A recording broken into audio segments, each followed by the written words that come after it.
Hello, it's me again, Joyce Nelwan, and you're watching Bali Visions with a special guest today. We do have a guest, Amanda OConnor. She is from England, and we are going to talk about Bali Pink Ribbon Walk. Hello, Amanda. Hi, Joyce. How are you today? Very well, thank you.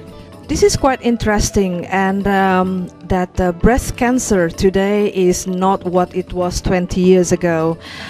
Survival rates are climbing, and thanks to the greater awareness, more early detection, and of course the advances in treatment.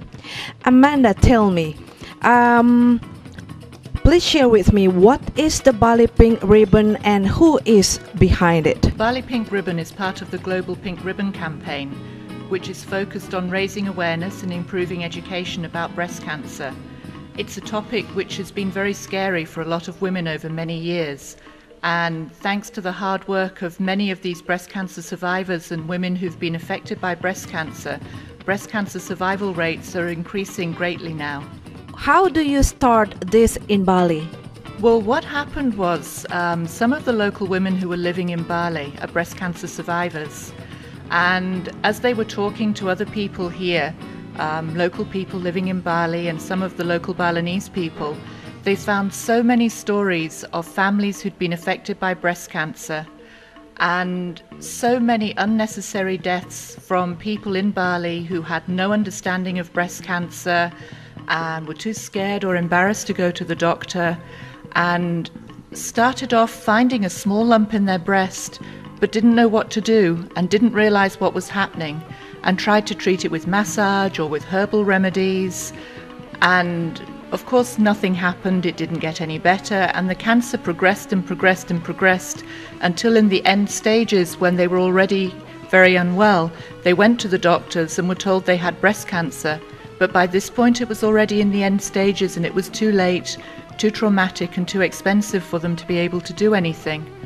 And the ladies who were talking to these people heard this story so many times, and even with well-educated, intelligent people who just didn't realize that if you find a lump early and you take treatment early, there's no need for it to be the end of your life.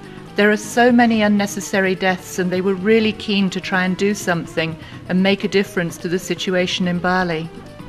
So there are many people, sometimes they do not really aware whether they have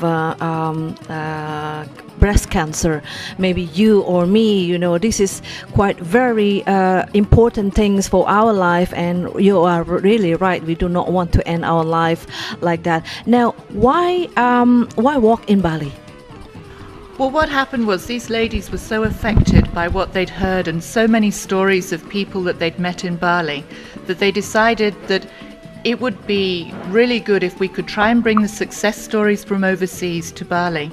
So they decided that they couldn't just sit back and just be thankful that they'd survived or their mothers had survived, but they had to try and make it better so that families in Bali could also keep their mothers and keep their wives, and the families could be maintained, that they could actually still be there and try and get survivors. So what they decided to do was to bring this worldwide phenomenon of pink ribbon walks and bring it to Bali.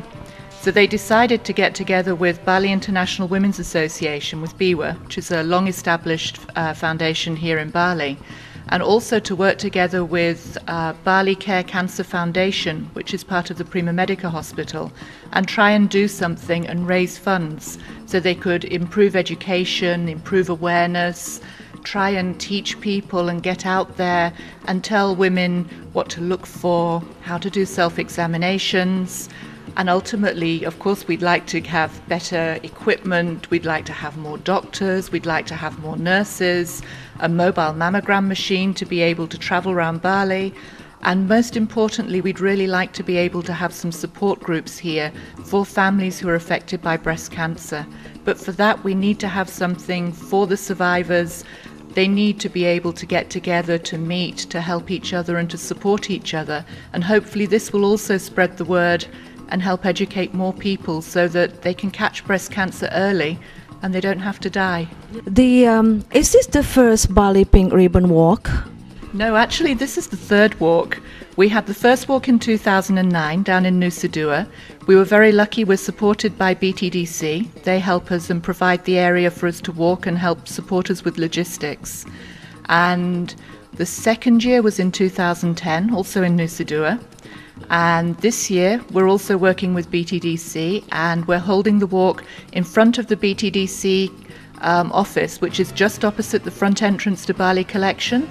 And we'll be having the main site there, and the walk will start and end at the bazaar location. Thank you, Amanda, for being with us today, and I wish you luck with the Bali Walk, Bali Pink Ribbon Walk, and hopefully you will get more than 500 participants. Alright viewers, that's all the interview with Amanda OConnor, project leader of the Bali Pink Ribbon Walk. I'm Joyce Nelwan. Thank you for watching, and we'll see you again next time. Goodbye for now.